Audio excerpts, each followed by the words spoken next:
Lillahil hamd. Allahu ekber, Allahu ekber. La ilahe illallah. Allahu ekber. Allahu ekber ve lillahil hamd.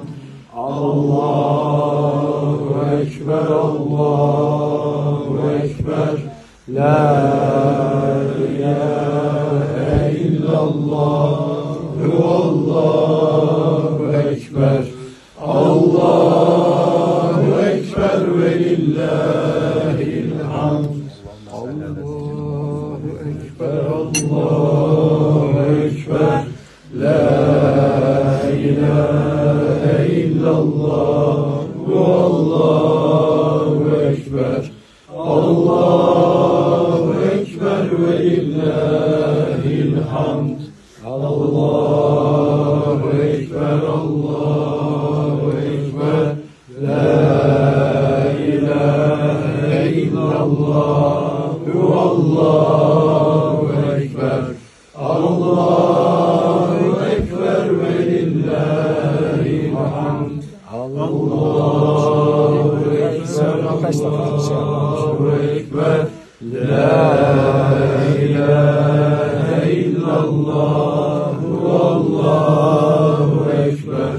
Allahu ekber ve lillahil hamd. Yıkanırken şey yapmak isteyen birkaç kişi daha şey yapabilir. Şöyle bir iki defa gasledebilir. Sen de gel Ahmet. Hadi. Gel Ahmet'im gel. Şu Ahmet'i bir kaldıralım bakalım. Hakan abisi. Yok. Öpmeyeyim artık. Islandı ya. Allah. Kuru olsaydı. Gel hadi. Sen de söyledin. Allahümme salli ala seyyidina. Başka gazetede. Fatih sen de gel. Bizim Ömer Faruk'tan. Gel Faruk. Gel Ömer Faruk. Fatih gel. Gel Fatih. Baba seni arzu ediyor Fatih. Allahümme salli. Seyyidina Muhammed Aleyhisselam. Allahümme salli ala seyyidina. Bu suyu inşallah çoğaltsınlar. Hastası olanlar götürsün. Hastalara şifa biiznillah. Peygamberimizin mübarek sesini dokan bir Biz şey. alalım inşallah. İnşallah. Aşağıda çoğaltacaklar. Hemen herkese verir. Kenan senin de içinden geçiyor öyle mi? Gel bakalım. Allahümme salli ala seyyidina Muhammedin ve ala seyyidina Muhammed. Allahümme salli ala seyyidina Muhammed. Evet. Şimdi şey yapabiliriz. Buraya. Gel bakalım. Mehmet Said de diyor ben de yapayım. Adımla. Pekala diğer Mehmet Said de yapacağım.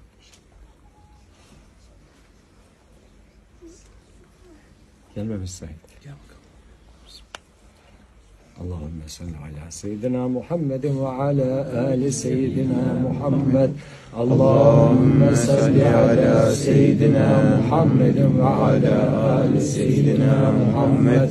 Allahümme salli ala seyyidina Muhammedin ve ala ali seyyidina Muhammed. Allahümme salli ala seyyidina Muhammedin ve ala ali seyyidina Muhammed. Allahümme salli ala seyyidina Muhammedin ve ala ali seyyidina Muhammed. Sallallahu aleyhi ve sellem. Şimdi Peygamberimizin saçını ya da konuşmak biraz suya edep olur da canlı biliyor musunuz? Hareket ediyor bu. Evet, bunlar hepsi hareketli. Yani bıraktığında uzuyor sonra, çoğalıyor. Ve hareketli. Bizim saçlarımıza gelin bakalım. Bu ıslaklıktan siz şey yapayım biraz. Gel. Gel. Küçüklere torpil. Gel. Oo, Yusuf'um gel.